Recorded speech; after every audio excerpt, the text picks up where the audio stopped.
Welcome to the How to Have a Successful Audition presentation. For those who might be watching this video, please note that this was held as a live event in our Vduality Discord community channel.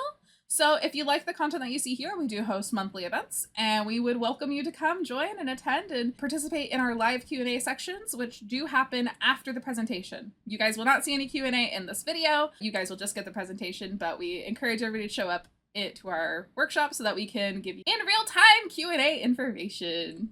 But yeah, my name is Melissa Rise. I'm one of the hosts and co-founders of Vduality, and I have been on the casting end of many casting couches for different types of projects. We're from theater to dance to VTubing. So while this is geared mostly towards VTubing, a lot of this information can be used in other places. However, we will be focusing mostly on VTubing and auditioning for groups, companies, and or agencies. When we're talking about auditions, there is a audition timeline you'll kind of want to be thinking about. This is your audition timeline. There is prep, submitting the audition, and after the results of the audition. And we'll be going through each of these a little bit in depth here. So first up, we have your preparation. So where do you find auditions? Twitter, company sites, and Google. But don't worry, if you don't have a Twitter or don't like Twitter for very valid reasons, you can also look into companies that you find, and you can also use Google for that purpose too. So if you want to find auditions to submit to or practice with, anything like that, you guys can find them that way as well.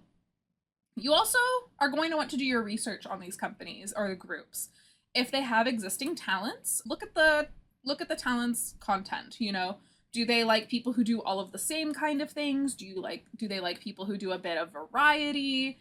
You know, you're going to want to see if you either match or are a new asset potentially for that group and what they do. You also want to make sure that your principles align with the group/company. Most group or company websites, if they have a website, will have some type of mission statement or tagline that kind of lets you know a little bit about them and what their goal is in the space. You know, Vduality, for example, ours is to discover your true reflection, which means helping our talents realize their goals and dreams the best that we can. If the group or company is new and they don't have any existing talents yet, what type of things do the founders do? So this is looking at if the founders are content creators, do they have a certain type of content style that they like and that they do? Are they involved in different spaces? You know, you can always research these kinds of things and figure that out. For example, at the time of founding Vduality, I was doing a lot of Pokemon content and Mossy was doing a lot of really cozy kind of explorative content. So yeah, that's something that people could have looked at and maybe gotten hints from. And then the last thing you're going to want to do when you're prepping is you want to figure out how to define yourself. So you can define your niche, you can confirm your talents and your traits. So these can include things like singing, dancing, improvisation, really anything. If you can write, if you can edit, if you can, and you know, they don't have to be content related skills.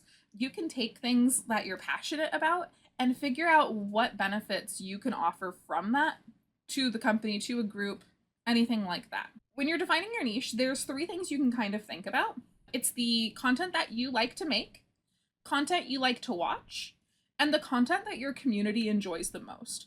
Wherever that midpoint of those 3 different circles connect, that is going to be your niche. That's a very simplified way of figuring out what your niche is. The other thing you're going to want to do is answer these 2 questions for yourself. Why do people watch your content? And what benefits does your community offer? When people are watching your content, you can think about phrasing these kinds of questions, you know, when you're answering them for yourself. If you want to be a cozy space, right? Well, there's a million other cozy spaces on the internet, right? So what makes yours specifically special? So why do people watch your content? People watch my content because I do XYZ type of content and I interact with the community in XYZ way, right? So fill in those blanks. You can kind of figure out those answers for yourself, but that's a very simple phrase that you guys can fill in those blanks for and kind of figure out why people watch. And honestly, if you genuinely find yourself stuck in a spot where you're not sure exactly what has drawn people to you, ask them. Ask your community. Your community is there to support you first and foremost. So if you're not sure, ask what they like about you. It's It's when I see people on streams, if they have a new chatter, they might ask, how did you find us today? That is completely fine to ask too. I wouldn't recommend doing that every single time, but it's something that you can definitely work into incorporating. And the second question is, what benefits does your community offer? People say, oh, we're cozy, we're a safe space, we're inviting. What more are you offering? It can be something physical, like a merch discount or a Discord for your community where they can hang out and play games with you. Or it can be there's a whole plethora of things that you can offer your community, right? But really think about why people come to your community, and then what do you offer them? Are you just entertainment? Are you doing more? Do they like your personality? These are all questions that you can kind of dig as deep as you'd like to, or as little, and you can find that answer for yourself. I wanted to show you guys a couple examples of audition posts. We have a couple companies here, and even V-Duality's audition post from our first wave. Some of these are different types of auditions. Some of them provide a little bit more information, like the one on the right there. And some of, or behind my head, I guess, if you're watching this on the recording. And then we also have some that are a little bit more plain, a little bit more information can be found at this place. And some of these are rolling auditions. So some have a limited window. I believe the one on the left, directions are hard. The one on the left is a rolling audition process where it's an open link and they choose to cast when they are ready to cast, essentially. But others, like the V-Duality one here, were limited on the time frame. So all are valid types of auditions. Second step is to submit your audition. So when you are submitting your audition, there are a couple things that you should still look at. The first is checking the audition brief. Do you fit the demographic they are looking for? Certain groups or companies might be in a certain region and they might be looking for specific types of talents. So for example, if you are applying to a group that is EU based and they only hire EU talents, you'll kind of want to make sure that you live in the EU before auditioning there. Also, if a wave is looking for only male talents or only female presenting talents, those are things you'll want to keep an eye out for as well, because if you are auditioning and you are female presenting and you're applying for a male presenting a role, keep in mind they might not accept you if you are appearing a certain way as well. Second thing is every single audition just about will have some type of audition form. You'll want to make sure that you fill out every single section on that audition form. There are several companies that I know, and I've even been in processes where because somebody did not fill out a section on an audition form, it was thrown out. I can assure you, V-Duality did not do this for our first wave of auditions. We reviewed every audition form, even if there was missing information. You really want to make sure that you are double, triple checking that every single thing is marked off as selected. The next thing you want to do is just about every audition will ask you to submit some type of video, and you're going to want to make something custom for every audition that you submit. And you're going to want to make sure that they follow the guidelines. So if they request a 1-minute video via a Google Drive link, please do not submit like a 4-minute YouTube video. Just like not filling in every single section on an audition form, a group or casting director might disregard you and completely throw out your audition form for submitting something that exceeds a time limit or does not follow their guidelines. So you want to make sure that you're following that to the best of your ability. Also, again, with making something custom, if people are auditioning to a lot of places, it is common to kind of see very generalized videos. Normally they're about a minute long and they don't have any specifics in them. They're made to kind of cast a wide net. I'll be honest, on all my ends, I have never seen somebody get cast with a video like this. So that's why I really recommend making things custom and making sure that you're speaking to all of the specifics. The company wants to feel like you put time and effort and energy into your audition video, so you're going to want to put that energy, time, and effort forth first. Next up is you're going to want to make yourself marketable. So if we go back to our first slide, define yourself. You're going to take all of your discoveries from this define yourself section, and you're going to apply these as marketable points for yourself. Think and ask yourself, how will your skills benefit the group or company? How can you work with the other talent? So if you're already involved in a certain space, let's say there's a Minecraft channel. Oh, I really like Minecraft and I'm actually a modder. I've made XYZ mods and I would love to make a custom one for the group if cast. These are things where you can say, I do XYZ thing. I see this person does this thing. Here's how I do it different. Here's how I can add to this, right? You always want to add. You want to build yourself up, right? You can take things that currently exist and you can build upon those to make a stronger case for yourself. And when we're going to VTuber specifics, types of clips, you need to showcase yourself. So some auditions, especially for VTubing, will be asking for past clips of you. Please, please, please only submit clips of yourself for these kinds of things.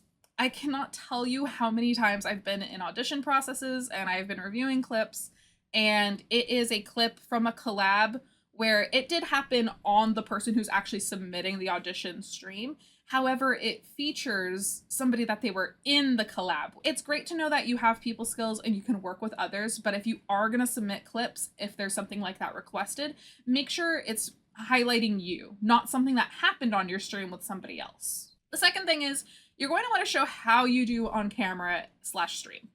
So you want to make sure that you're giving your full 110%, just as you would on a stream or in a video. You want to make sure that you're keeping that energy level consistent. The more things are consistent, the more you're building a case for yourself throughout your audition. And the casting directors will take notice and they will appreciate this a whole bunch. So now that we've talked about before, so you've prepared for your audition, you have gone through your checklist and you've filled in and submitted your audition, what do you do after? Keep doing your normal content on a normal schedule. There are a lot of people who will submit an audition. They can be really exhausting. I understand, trust me. I've submitted many auditions and I get it. It can be really tiring. But you're going to want to stay as normal and consistent as possible. Everybody does audition processes a little bit differently, but it's really important that you can maintain yourself, right? Because again, that consistency is going to be a really major point for a lot of casting decisions. Second thing is, don't talk about the audition. Even if groups allow you to post, be careful how you do it. You're going to want to make sure that you're not, depending on how frequent you're applying to places, posting constantly about yourself doing auditions can kind of raise red flags. It can kind of put off groups from wanting to cast you because they feel like they're not a priority. They're going to want to make sure, you want to make sure that you're just being yourself, right? Your personality is not tied to your audition. Your personality is tied to you and who you are and your content and everything else amazing and special about you. So don't really post about it. Now, you can tell those that you're close to, like a couple trusted friends here and there, that you've auditioned, you want that support network, and that's totally fine. But just make sure that they're people that you can trust and that will keep a secret. The last thing is, don't tag groups you're auditioning for, especially if you've applied for multiple at one time. When you do this, again, you're kind of raising a red flag of, yeah, I'm auditioning in a whole bunch of places. I hope I get somewhere. And it's not bad, but it's not recommended. A lot of places will blacklist people who are just serial auditioners. Second thing is, don't do anything too different from your audition. So once you've submitted, you're waiting for your results. Again, keep on your stream schedule, keep on your consistency.